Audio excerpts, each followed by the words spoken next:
أعوذ بالله من الشيطان الرجيم. بسم الله الرحمن الرحيم. ودت طائفة من أهل الكتاب لو يضلونكم وما يضلون إلا أنفسهم وما يشعرون. يا أهل الكتاب لم تكفرون بآيات الله وأنتم تشهدون.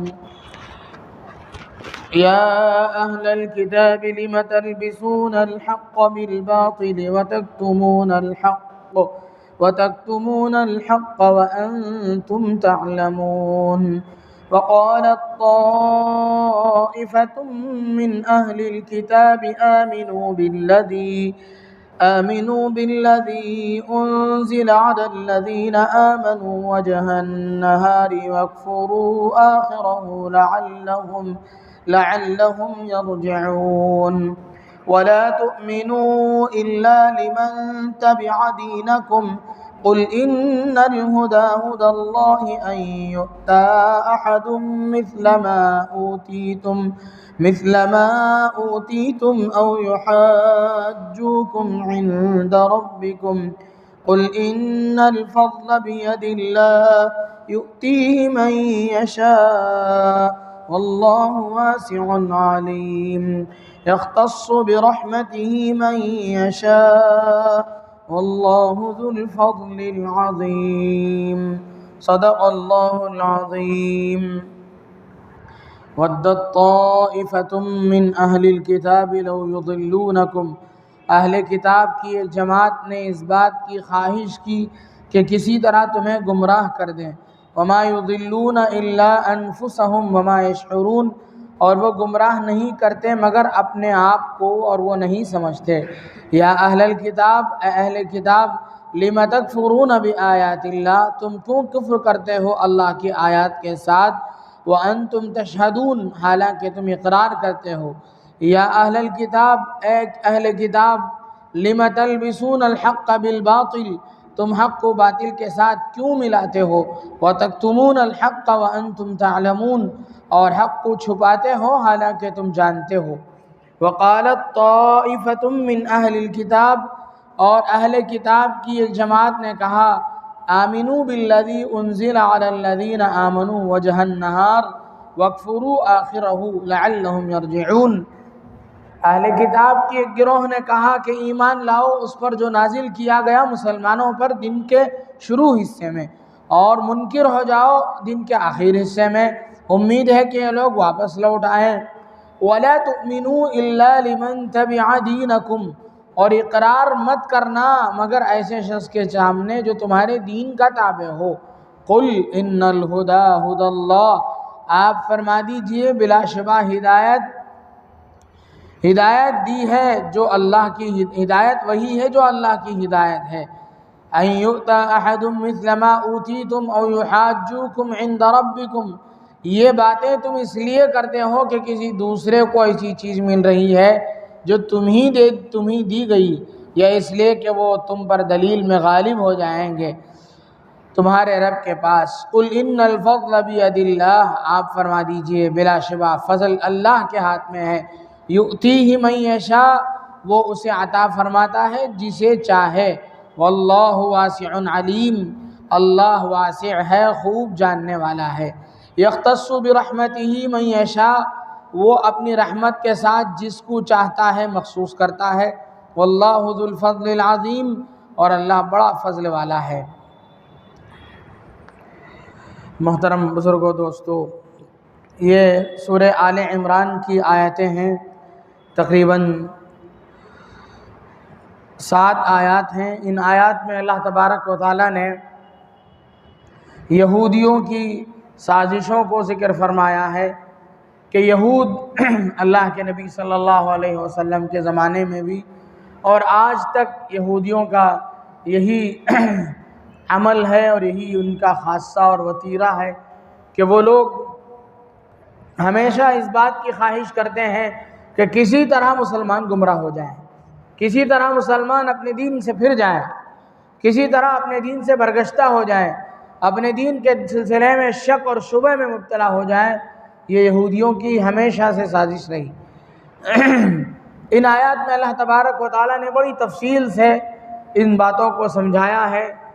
میں ان آیات کی تشریح کے بعد کچھ واقعات ذکر کروں گا جس سے ہمیں اندازہ ہو جائے گا کہ یہود کی اسلام دشمنی کتنی سخت چیز تھی، اور وہ کس کس طریقے سے مسلمانوں کے ساتھ دشمنی کرتے تھے، اور دین اسلام کو مشکوک اور مشتبہ قرار دینے کی کس طرح ایڑی چوٹی کا اس سلسلے میں زور لگاتے تھے۔ کہتے ہیں وَدَّتْ طَائِفَةٌ مِّنْ أَهْلِ الْكِتَابِ لَوْ يُضِلُّونَكُمْ، فرمایا اللہ تبارک و تعالیٰ نے کہ اہل کتاب کی یہ خواہش ہے کہ تم گمراہ ہو جاؤ، یعنی مسلمان گمراہ ہو جائیں، یہ اہل کتاب کی خواہش ہے۔ اللہ تبارک و تعالیٰ فرماتے ہیں وہ تمہیں گمراہ کیا کرتے ہیں، وہ خود گمراہ ہو جائیں گے۔ وَمَا يُضِلُّونَ إِلَّا أَنفُسَهُمْ وَمَا يَشْعُرُونَ، غیر شعوری طور پر یہ سب چیزیں ہونے لگے گا، ان کو سمجھ میں ہی نہیں آئے گی یہ بات کہ وہ خود گمراہی میں چلے جا رہے ہیں۔ آگے فرمایا یا اہل الکتاب لم تکفرون بآیات اللہ وانتم تشہدون، اے اہل کتاب تم اللہ کی آیتوں کا کیوں انکار کرتے ہو جبکہ تم جانتے ہو۔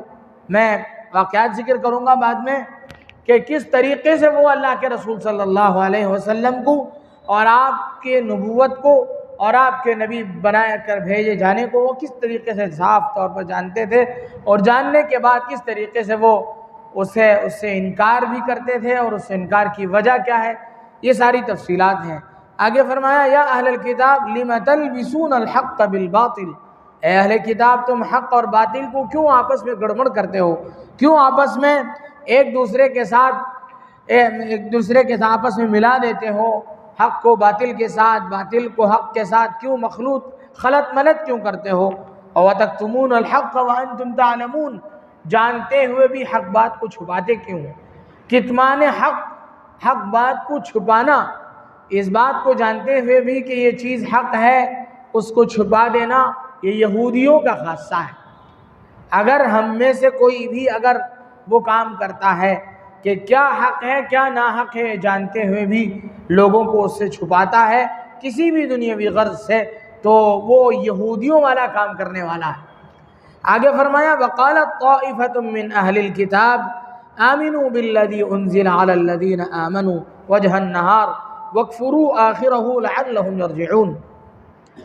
اہل کتاب کی ایک جماعت کا تذکرہ اللہ تبارک و تعالیٰ فرماتے ہیں کہ یہودی جہاں بہت ساری سازشیں کرتے تھے، ان کی ایک سازش یہ بھی تھی کہ وہ لوگ اپنے لوگوں سے کہتے تھے کہ دیکھو محمد پر صبح کو ایمان لے آنا۔ کفار چونکہ وہ بت پرست تھے، ان کو آسمانی علوم آسمانی کتابوں کا علم ان کے پاس نہیں تھا، اس لیے یہودیوں کے سلسلے میں وہ معتقد تھے، ان کے سلسلے میں اچھا عقیدہ رکھتے تھے، اچھا اعتقاد رکھتے تھے، ان کے سلسلے میں حسن ظن تھا ان کو کہ یہ آسمانی علوم سے واقف ہیں، ان کو یہ سمجھتے تھے کہ اس کو جاننے والے ہیں، اور خود کو وہ لوگ جاہل سمجھتے تھے، آسمانی کتابوں کا علم ان کے پاس تھا بھی نہیں۔ تو یہودی جو کچھ مسلمان جو کفار مشرکین کفر اور شرک سے تائب ہو کر کے جو مسلمان ہو رہے تھے، ان مسلمانوں کی دلوں میں شک اور شبہ کو پیدا کرنے کے لیے ان لوگوں نے ایک سازش رچی۔ وہ سازش کیا تھی؟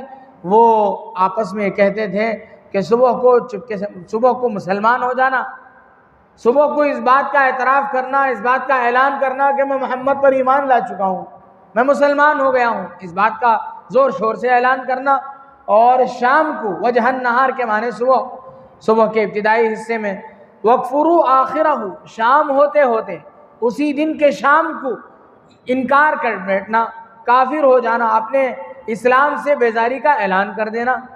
اب مسلمان یہ سوچے گا، جو نیا مسلمان ہوا ہے وہ سوچے گا آخر کوئی تو بات ہے، اتنی معلومات رکھنے والے لوگ، اتنا نالج رکھنے والے لوگ صبح کوئی مسلمان ہوئے اور شام کو اسلام سے برگشتہ ہو گئے، کچھ نہ کچھ اسلام میں کھوٹ ہے، کچھ نہ کچھ اسلام میں کمی ہے، تبھی تو ایسے واقف کار لوگ اسلام سے برگشتہ ہو رہے ہیں۔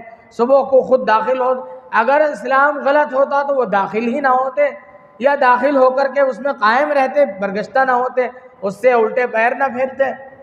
تو اس طریقے سے مسلمانوں کے دلوں میں شبہ پیدا کرنے کے لیے ایسی حرکتیں یہ لوگ کرنے لگے۔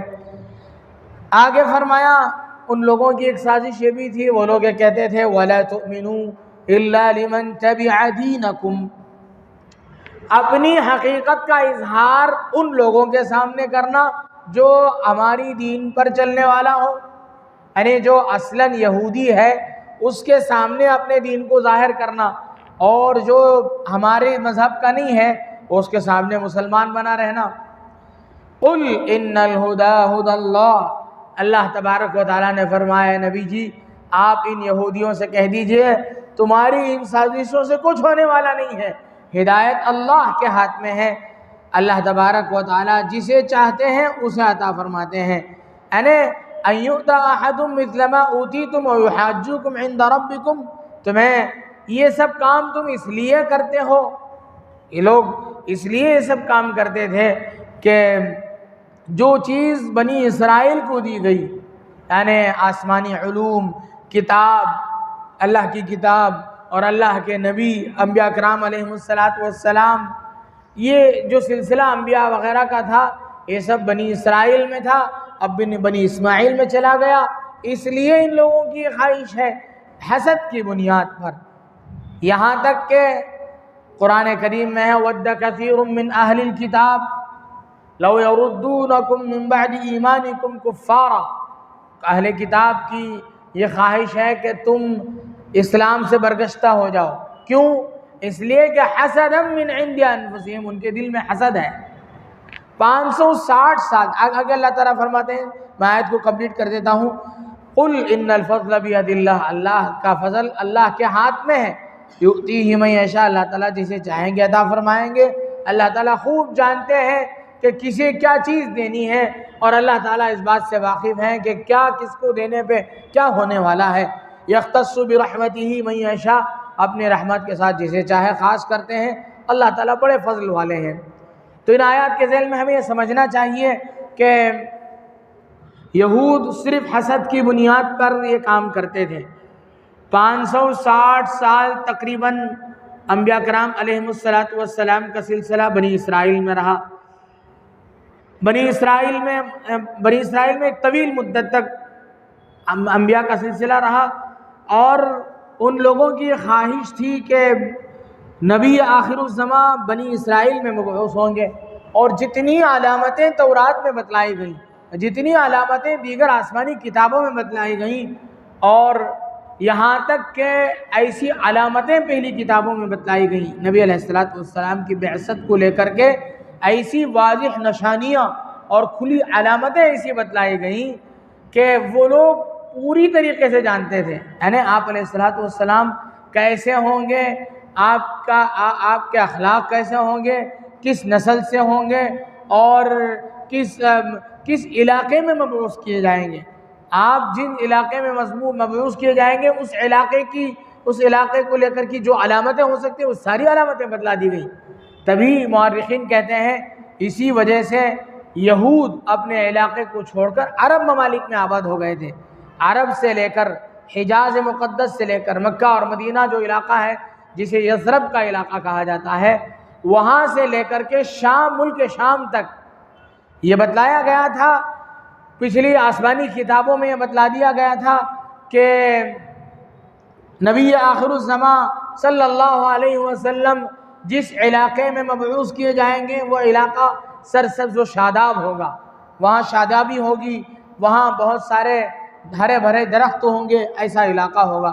مدینہ کا علاقہ، یمن کا علاقہ، اور جو بھی علاقے ملک شام تک عرب سے لے کر کے حجاز سے لے کر کے جتنے علاقے ایسے تھے ان سب علاقوں میں یہودی آباد ہو گئے، تبوک میں، یمن میں، حجاز میں، یثرب کے علاقے میں، اور خاص طور سے جو اہم قبیلے یہودیوں کے تھے وہ سب یہاں آباد ہو گئے، بنو قریظہ، بنو نذیر، یہ سب قبیلے مدینے میں آباد ہوئے، اس انتظار میں کہ نبی آخر الزماں آئیں گے اور ہم ان کے ساتھ ہو جائیں گے۔ اور کہتے ہیں کہ ہر مرتبہ جب ان کو کسی قبیلے سے ان کی لڑائی ہوتی تھی اور لڑائی میں ان کی شکست ہو جاتی تھی تو وہ لوگ یہ جملہ اپنی زبان سے نکالتے تھے کہ اچھا اب عیش کر لو، اب تم لوگ مستی کر لو، بہت جلد ہمارے نبی آنے والے ہیں، جب ہمارے نبی آ جائیں گے ہم ان کے ساتھ مل کر کے تمہارے خلاف جنگ لڑیں گے، ہماری جیت ہوگی، پھر ہم ہوں گے۔ وہ یہ کہتے تھے اور اسی انتظار میں رہے یہاں تک کہ ان کو یہ زعم تھا کہ نبی انبیاء کرام علیہم السلام بنی اسرائیل ہی میں آئیں گے، اور وہ بنی اسرائیل کو بالاتر سمجھتے تھے دوسروں کے مقابلے میں، اور بنی اسماعیل کو جس میں قریش وغیرہ ہیں، جس میں محمد الرسول اللہ صلی اللہ علیہ وسلم کی بعثت ہوئی، جس قبیلے میں اور جس خاندان میں آپ علیہ السلام تشریف لائے، اس قبیلے کو بنو اسماعیل کو وہ حقیر سمجھتے تھے، کہتے تھے یہ لوگ امی ہیں، ان پڑھ لوگ ہیں، ان کو حقیر سمجھتے تھے، ذلیل سمجھتے تھے، ایسی حرکتیں ان کی تھیں اور حقارت کی نظر سے دیکھتے تھے۔ لیکن جب یہ ہوا کہ اللہ کے نبی صلی اللہ علیہ وسلم بنو اسماعیل میں بھیج دیے گئے تو ان لوگوں نے اتنی دشمنی کی، اتنا خلاف کیا، حالانکہ پوری طریقے سے اس بات سے واقف تھے کہ نبی علیہ السلام ہی آخری پیغمبر ہیں، پھر بھی جانتے ہوئے بھی یہ لوگ مخالفت کرنے لگے، یہاں تک کہ قرآن کہتا ہے کہ یہ لوگ جبرائیل علیہ السلام کو گالی دینے لگے کہ جبرائیل کی یہ سب کارستانیاں ہیں، یہ سب کام، یہ سب شرارتیں جبرائیل کی ہیں، انہوں نے خامخواہ نبوت کو بنی اسرائیل میں سے کسی کے ہاتھ میں دینے کے بجائے بنی اسماعیل کے ایک شخص کے ہاتھ میں دے گئی ہے۔ قرآن کہتا ہے من کان عدوا للہ وملائکتہ ورسلہ وجبریل ومیکال فإن اللہ عدو للکافرین، کہ آپ کہہ دیجئے جو اللہ کا اور اس کے رسول کا اور فرشتوں کا اور جبرائیل و میکائیل کا دشمن ہوگا، کہہ دیجئے اللہ اس کا دشمن ہے جو ان لوگوں کا دشمن ہوگا۔ تو جبرائیل تک کی دشمنی ان کے دلوں میں تھی، حضرت جبرائیل علیہ السلام سے بھی یہ لوگ دشمنی کرتے تھے اور یہ کہتے تھے کہ بنو اسرائیل کے بجائے ان لوگوں نے بنو اسماعیل میں نبوت کو جا کر کے لوگ چھوڑ دیے تھے۔ اور اسی طریقے سے ان لوگوں کے جو بڑے علماء تھے، بڑے لوگ تھے، وہ اتنا دو واقعات میں آپ کے سامنے بیان کروں گا جس سے آپ کو اندازہ ہو جائے گا کہ کس طریقے کا تعصب ان لوگوں کے اندر تھا۔ روایات میں آتا ہے کہ حضرت عبداللہ ابن سلام رضی اللہ عنہ بہت بڑی اونچی شخصیت تھی، بڑی عمر کی، بڑی لمبی عمر انہوں نے پائی، بہت بڑی عمر کے تھے، وہ لمبی عمر پائی انہوں نے۔ عبداللہ ابن سلام رضی اللہ عنہ وہ پہلے کسی دوسرے مذہب میں تھے، پھر انہوں نے مذہب اہل کتاب کے آسمانی مذاہب کو انہوں نے اختیار کیا اور پھر وہ اسلام کی طرف مائل ہوئے۔ کہتے ہیں کہ جتنی باتیں رسول اللہ صلی اللہ علیہ وسلم کو لے کر کے تھیں، آپ کی علامتیں، آپ کے سلسلے میں جتنی باتیں تھیں، وہ ساری کی ساری باتیں آسمانی کتابوں میں موجود ہیں، اور وہ یہ کہتے تھے کہ میں رسول اللہ صلی اللہ علیہ وسلم کو اتنا حق سمجھتا ہوں کہ آپ ہی نبی برحق ہیں، مجھے اتنا یقین ہے کہ جتنا یقین اپنے بیٹے کے سلسلے میں ہو سکتا ہے کہ میرا بیٹا ہے۔ قرآن کہتا ہے یعرفونہم کما یعرفون ابناءہم، کہ وہ نبی علیہ السلام کو نبی برحق اتنا ان کو یقین ہوتا تھا کہ یہی نبی ہے، جتنا اس بات کا ان کو یقین تھا کہ اپنی اولاد کے سلسلے میں کہ یہ میری اولاد ہے۔ بلکہ حضرت عبداللہ ابن سلام کے بارے میں یہاں تک بتلایا گیا کہ ایک مرتبہ حضرت عمر رضی اللہ عنہ کے سامنے ان کی یہ بات آئی کہ حضرت عبداللہ ابن سلام یہ کہتے ہیں کہ مجھے اپنی اولاد کے سلسلے میں جتنا یقین ہے اس سے زیادہ یقین اس بات میں ہے کہ یہ نبی برحق ہے۔ تو حضرت عمر رضی اللہ عنہ نے عبداللہ ابن سلام سے پوچھا کہ بھائی یہ کیسی بات آپ کہہ رہے ہیں، آدمی کو اپنی اولاد کے سلسلے میں تو زیادہ یقین ہوتا ہے، آپ نبی کے بارے میں کیسا اس سے زیادہ یقین کی بات آپ کیسے کر رہے ہیں؟ تو حضرت عبداللہ ابن سلام رضی اللہ عنہ نے صراحت فرمائی، انہوں نے وضاحت فرمائی، انہوں نے فرمایا کہ دیکھو ہمیں اپنی اولاد کا پتہ ہماری عورتیں دیتی ہیں، وہ جانتی ہیں، وہ یہ کہتی ہیں کہ میرے وطن سے پیدا ہوا، ہم لوگ کبھی سفر میں چلے جاتے ہیں، اس زمانے کے اعتبار سے باتیں ہیں، آج کل تو ساری باتیں ہیں، آج کل تو لوگ ٹیسٹ نکال کر کے بتلا دے سکتے ہیں، اس زمانے کے اعتبار سے انہوں نے کہا کہ ہم لوگ سفروں میں چلے جاتے ہیں، باہر چلے جاتے ہیں، آنے کے بعد ہماری عورت حاملہ ہونے کی حالت میں ان کو چھوڑ کے جاتے ہیں، واپس آنے کے بعد جس بچے کے بارے میں ہماری گھر والی یہ کہہ دیتی ہے کہ ہمارا بچہ ہے، ہم مان جاتے ہیں، لیکن یہ ہماری بیوی کے کہنے کی وجہ سے ہوتا ہے۔ لیکن یہ جو نبی علیہ الصلوۃ والسلام کے بارے میں ہمیں جو یقین ہے وہ اللہ کے آسمانی کتابوں کے کہنے کی وجہ سے ہے۔ ہمیں اللہ کی ذات پر اپنے گھر والوں سے زیادہ یقین ہے، اس لیے کہ نبی علیہ الصلوۃ والسلام کے بارے میں جتنی نشانیاں بتائی گئیں وہ نشانیاں اللہ نے بتلائیں اور آسمانی کتابوں میں بتلائیں، اس لیے مجھے اپنی اولاد سے زیادہ نبی علیہ الصلوۃ والسلام کے نبی برحق ہونے کا یقین ہے۔ ایک بات یہ ہو گئی۔ دوسری بات حضرت عبداللہ ابن سلام رضی اللہ عنہ کے ایمان لانے کا واقعہ۔ حضرت بیان کرتے ہیں کہ میں دربار رسالت میں حاضر ہوا، اللہ کے نبی صلی اللہ علیہ وسلم کے دربار گوہر بار میں حاضر ہوا، اور میں نے کہا کہ السلام علیک یا محمد انا ابن عبداللہ ابن سلام، میں عبداللہ ابن سلام ہوں، آپ پر السلام علیکم، میں آپ پر ایمان لاتا ہوں، میں اپنے قبیلے کا بڑا آدمی ہوں، آپ میرے قبیلے کے لوگوں کو بلا کر کے پوچھ لیجئے، یہودیوں کو بلا کر کے میرے بارے میں پوچھ لیجئے، وہ میری تصدیق کریں گے۔ اور انہوں نے یہ بھی کہا کہ آپ کو نبی برحق میں مانتا ہوں، میں آپ پر ایمان لاتا ہوں، لیکن میری جو حیثیت ہے میرے قوم میں اس کا وہ لوگ اعتراف کریں گے، لیکن جب میرے اسلام لانے کی بات میں کہوں آپ کہیں گے تو وہ میرے مخالف ہو جائیں گے۔ اگر آپ چاہیں تو اسے آزما کر کے دیکھ لیں۔ چنانچہ جیسا کہ ہم لوگ جانتے ہیں نبی علیہ الصلوۃ والسلام کا قیام حضرت ابو ایوب انصاری رضی اللہ عنہ کے مکان میں رہتا تھا۔ آپ علیہ الصلوۃ والسلام نے حضرت ابو ایوب انصاری کو بلایا کہ ان کو اپنے کمرے میں ایک کمرے میں اندر رکھو، عبداللہ ابن سلام کو، اور یہودیوں کو بلا کر کے بھیجا۔ یہودی حاضر خدمت ہوئے، ان سے آپ علیہ الصلوۃ والسلام نے پوچھا کہ بھائی تم لوگ عبداللہ ابن سلام کو کیسا سمجھتے ہو، کیسا آدمی ہے وہ تمہارے درمیان میں؟ ان لوگوں نے کہا یا رسول اللہ وہ بڑے معزز آدمی ہیں، بڑے اونچے طبقے کے آدمی ہیں، ہم لوگ ان کو اپنا بڑا سمجھتے ہیں، وہ ہمارے سردار ہیں، ہمارے نزدیک وہ ایک معزز آدمی ہیں، وہ ایک قابل احترام آدمی ہیں، ہم بہت احترام کرتے ہیں ان کا، ہم انہیں بڑا مانتے ہیں۔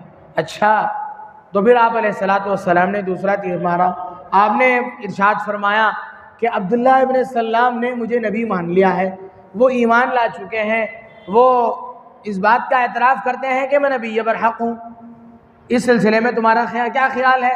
تو فوراً اسی مجلس میں یہودی نے کہا کہ عبداللہ ابن سلام جھوٹا آدمی ہے، جھوٹا آدمی ہے، یہ غلط کہتا ہے۔ تو اس کے بعد آپ علیہ الصلوۃ والسلام نے حضرت عبداللہ ابن سلام کو بلایا اور ان کے سامنے کھڑا کیا، تو پھر حضرت عبداللہ ابن سلام نے ان کے سامنے کلمہ پڑھا اور کہا کہ آپ نبی برحق ہیں، تو وہ ناراض ہو کر کے چلے گئے۔ تو یہ واقعہ ہے حضرت عبداللہ ابن سلام رضی اللہ عنہ کا۔ انہوں نے وہ آپ علیہ الصلوۃ والسلام کی خدمت میں جب وہ حاضر ہو رہے تھے تو اتفاق کی بات تھی کہ نبی علیہ الصلوۃ والسلام نے جو جملہ اس وقت آپ اپنے صحابہ کو ارشاد فرما رہے تھے وہ یہ تھا کہ اطعموا الطعام، لوگوں کو کھانا کھلاؤ، صلوا بالناس والناس نیام، رات کو نمازیں پڑھو جس وقت لوگ سو رہے ہوں، تدخلوا الجنۃ بسلام، تم جنت میں سلامتی کے ساتھ داخل ہو جاؤ گے۔ اس طرح کے حدیث آپ بیان کر رہے تھے جس میں سلام کے الفاظ بھی تھے، اسی وقت حضرت عبداللہ ابن سلام بھی داخل ہوئے۔ تو یہ ایک واقعہ ہے۔ اس کے علاوہ اور بہت سارے واقعات۔ ایک اور واقعہ تاریخ کی کتابوں میں لکھا ہے کہ حضرت صفیہ رضی اللہ عنہ حیی ابن اخطب کی لڑکی ہیں، ان کی بیٹی ہیں، بعد میں نبی علیہ الصلوۃ والسلام کی زوج مطہرہ ہوئی، آپ کی نکاح میں آئیں۔ ان کے بارے میں ایک واقعہ لکھا ہے کہ وہ ان کا تعلق یہود کے قبیلے سے تھا۔ ان کے والد حیی ابن اخطب اور ان کے بھائی، وہ دونوں یعنی ان کے والد صاحب اور ان کے چچا دونوں اپنے قبیلے کے بڑے آدمی سمجھے جاتے تھے، اپنے قبیلے کے اپنے خاندان کے بڑے آدمی سمجھے جاتے تھے، اور یہود کے قبیلے میں، اور ان کا جو قبیلہ تھا، ان کا جو خاندان تھا، ان کا جو سلسلے نسب تھا وہ حضرت سیدنا ہارون علیہ السلام تک پہنچتا تھا، اور نسلی یہودی تھے وہ لوگ۔ ان کے بارے میں حضرت حیی ابن اخطب کے بارے میں حضرت صفیہ رضی اللہ عنہ اپنے والد کے بارے میں کہتی ہیں کہ میرے والد اور میرے چچا دونوں نبی علیہ السلام کے دربار میں ایک مرتبہ حاضر ہوئے اور آپ سے کچھ بحثیں کی اور اس کے بعد الگ کمرے میں آ گئے یہ لوگ. میں بھی اس وقت وہیں موجود تھی. میں نے نبی علیہ السلام کو دیکھا. حضرت صفیہ فرماتی ہیں کہ میں نے نبی رسول اللہ صلی اللہ علیہ وسلم کو اور آپ کے چہرے کو دیکھا اور آپ کی باتوں کو سنا تو میں نے کہا یہ چہرہ جھوٹے کا نہیں ہے اور یہ جو باتیں آپ ارشاد فرماتے ہیں یہ یقیناً آسمانی باتیں ہیں, یہی نبی برحق ہیں. لیکن یہ لوگ ہمارے بڑے لوگ کیوں مانتے نہیں ہیں؟ تو مجھے تحقیق اور تفتیش میرے ذہن میں تھی اور میں مسلسل اس سلسلے میں تحقیق کرتی رہی. تو یہ میرے چچا اور میرے والد ایک کمرے میں گئے اور دروازہ ان لوگوں نے بند کر لیا اور آپس میں یہ لوگ بات کر رہے تھے. میں نے سوچا میں سنوں کہ یہ لوگ آپس میں کیا بات کر رہے ہیں. تو میرے والد نے میرے چچا سے کہا کہ بھائی جانتے ہو کہ یہ کون ہے؟ تو انہوں نے کہا یہ تو نبوت کا دعوے دار ہے. میرے والد نے کہا ہاں یقیناً اس آدمی کے اندر نبوت کی ساری نشانیاں پائی جاتی ہیں, یہ یقیناً نبی ہے. انہوں نے کہا نہیں ایسا نہیں ہو سکتا ہے. نہیں بالکل بھی نہیں. انہوں نے نشانیاں گنوائی, دیکھو یہ علامتیں ان کے اندر ہے, یہ باتیں ان کے اندر پائی جاتی ہیں, یقیناً یہ نبی برحق ہے. تو انہوں نے کہا کہ اگر اب اس کو مان جائیں تو ہماری تو پوری واٹ لگ جائے گی, ہماری تو پوری چیزیں ختم ہو جائیں گی. اصل میں یہودیوں کے جو بڑے لوگ تھے ان لوگوں نے ساری معاشیات پر قبضہ کر رکھا تھا. یہ لوگ اپنے آپ کو ایسا اپنی دھاک بٹھائے ہوئے تھے. عربوں کے درمیان میں یہ لوگ جھاڑ پھونک کرتے تھے, سحر جادو ٹونا کرتے تھے. یہ لوگ اپنے آپ کو بڑے نالجبل پرسن کے طور پر اپنے آپ کو پیش کرتے تھے اور دینی معلومات رکھنے والے لوگ کے طور پر پیش کرتے تھے. لوگ ان کو بڑا سردار سب کچھ سمجھتے تھے. اگر یہ لوگ کسی اور کو نبی مان لیں دو پریشانیاں تھیں. ایک تو یہ ہے کہ نبوت بنو اسرائیل سے بنو اسماعیل میں چلی گئی اور دوسری پریشانی یہ ہے کہ ہماری سرداری, ہماری عیش و عشرت, ہمارا جو زور ہے یہ سب ختم ہو جائے گا, سب ملیا میٹ ہو جائے گا اگر ہم کسی اور کو بڑا تسلیم کر لیں. یہ باتیں تھیں.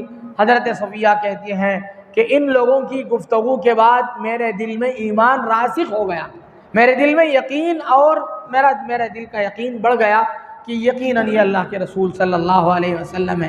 تو یہ ہے ان لوگوں کی باتیں. وَتَكْتُمُونَ الْحَقَّ وَأَنْتُمْ تَعْلَمُونَ کہ لوگ حق بات کو جانتے ہوئے بھی اس کو چھپاتے تھے. یہود آج بھی یہ کام کرتے ہیں کہ شریعت کی بہت ساری باتیں, آج جو جتنے باطل فرقے اسلام کی حقانیت پر آواز اٹھاتے ہیں, آج بھی بہت سارے لوگ ایسے ہیں جو اپنے آپ کو پہلے مسلمان ظاہر کرتے ہیں, پھر مذہب اسلام سے پھر رہے ہیں اور پھر یہ کہتے ہیں کہ ہم ایکس مسلم تھے. یعنی آج یہ فتنہ امت میں بڑی تیزی کے ساتھ پھیل رہا ہے ایکس مسلم کے نام سے. یعنی سابق مسلمان, اب کا مسلمان نہیں, پہلے مسلمان رہا اب اسلام سے برگشتہ ہو گیا ہوں. میں چونکہ پہلے اسلام میں تھا اس لیے اسلام کی ویکنس سے, اسلام کی کمزوریوں سے میں واقف ہوں, اس لیے میں جو بات کہتا ہوں میں گھر کی بات کہنے والا ہوں. اس طریقے سے آج بھی کچھ لوگ کیرلا کے علاقے میں یہ فتنہ بڑی تیزی کے ساتھ پھیل رہا ہے. علماء بہت پریشان ہیں اس باتوں کو لے کر کے. ہمارے اکابرین میں حضرت مولانا قاسم نانوتوی رحمۃ اللہ علیہ کی غالباً کتاب ہے یا اور کسی اور اکابرین کی کتاب ہے البراہین القاطعہ کے نام سے, جس میں اسلام کی حقانیت پر بڑے دلائل دیے گئے ہیں. اس کا کیرلا کی ملیالم زبان میں ترجمہ کرنے کی فکر ہو رہی تھی باقیات کے اساتذہ کی, اس لیے کہ یہ فتنہ بہت زوروں سے پھیل رہا ہے. وہاں کیا ہے فتنہ کہ لوگ اپنے آپ کو پہلے مسلمان ظاہر کرتے ہیں, کچھ زمانے تک اپنے آپ کو مذہب اسلام کا پیروکار کے طور پر پیش کرتے ہیں اور اس کے بعد باقاعدہ اسلام سے پھر جاتے ہیں, یا نسلی مسلمان ہی ہے, اصلاً تو اسلام مسلمان ہی ہے. یہودی تعلیمات اور ایسے جو مذہب کے سلسلے میں غلط اور مشک و شبہ پیدا کرنے والوں سے متاثر ہو کے اسلام سے برگشتہ ہو کر اسلام کے خلاف ذہن سازی کرنا انٹرنیٹ کے ذریعے سے یہی ان کا کام ہے. تو آج بھی یہ سب چیزیں دنیا میں موجود ہیں. ہمیں خود اپنے آپ کو اپنے آپ کو مضبوطی سے دین اسلام سے وابستہ رکھنے کی، اور دین پر پیدا ہونے والے کسی بھی ادنا سی ایک چھوٹے سے نقطے کو بھی ہمیں برداشت نہیں کرنا چاہیے، ورنہ یہی نقطہ حدیث پاک کی روح سے معلوم ہوتا ہے کہ پہلے دل میں ایک کالا نقطہ لگتا ہے اور پھر پورا دل سیاہ ہو جاتا ہے۔ ایسا ہی ہوگا کہ پہلے ایک نقطے والا اشکال مذہب کو لے کر کے ہوگا، پھر ہوتے ہوتے پورا اسلام ہی ہمارے سامنے مشکوک ہو جائے گا، اللہ نہ کرے۔ اس لیے ہمیں دینی معلومات حاصل کرنے میں ایک قدم بھی پیچھے نہیں ہٹنا چاہیے۔ اللہ تبارک و تعالیٰ سے دعا ہے کہ اللہ تبارک و تعالیٰ ہم سب کو دین اسلام پر آخر سانس تک قائم رکھے، آمین۔ وآخر دعوانا